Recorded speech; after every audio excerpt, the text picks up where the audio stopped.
Alright, so I'm going to open this up.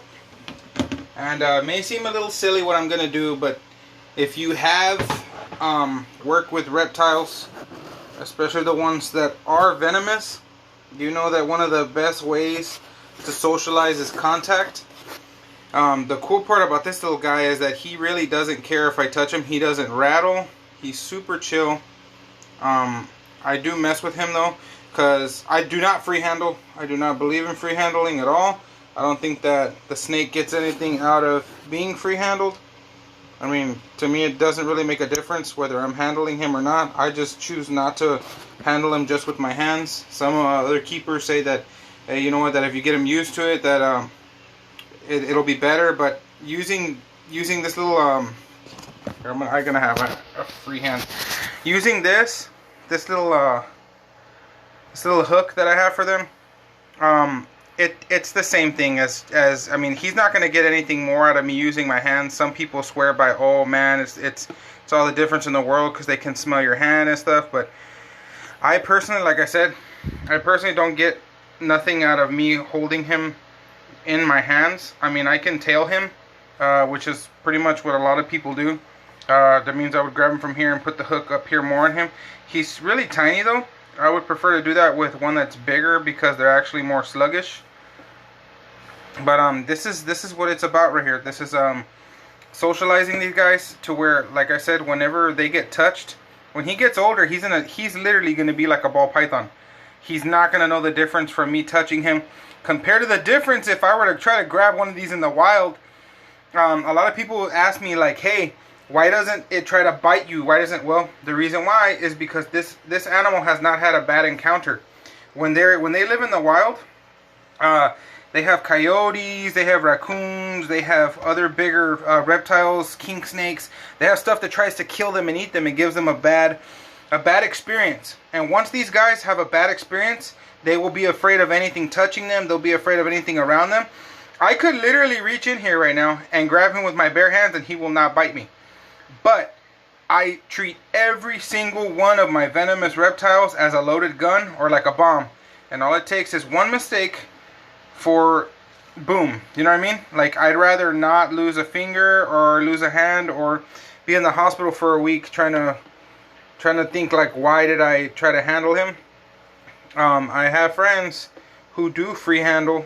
And they'll literally just reach in there and grab.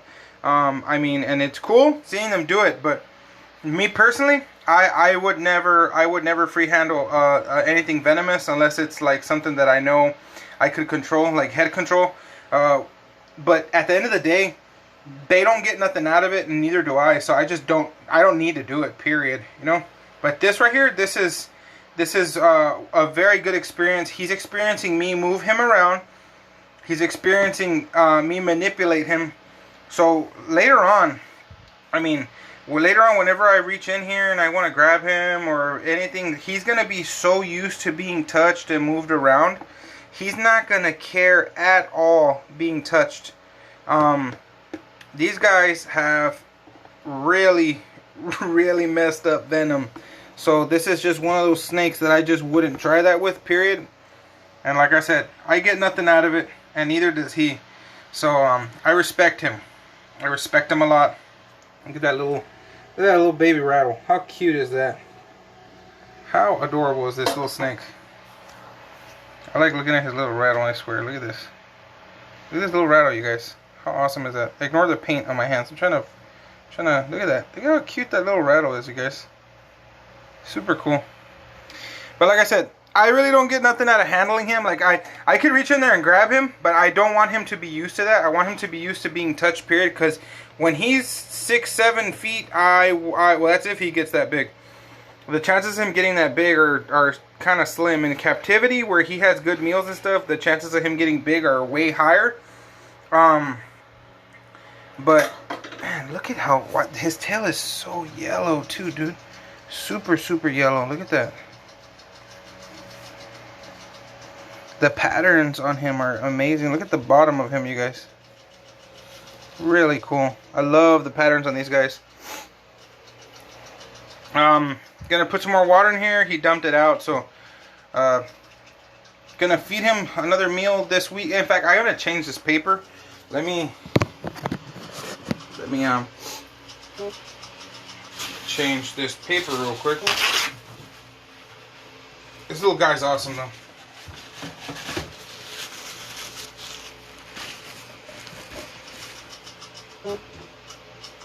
It's never wise.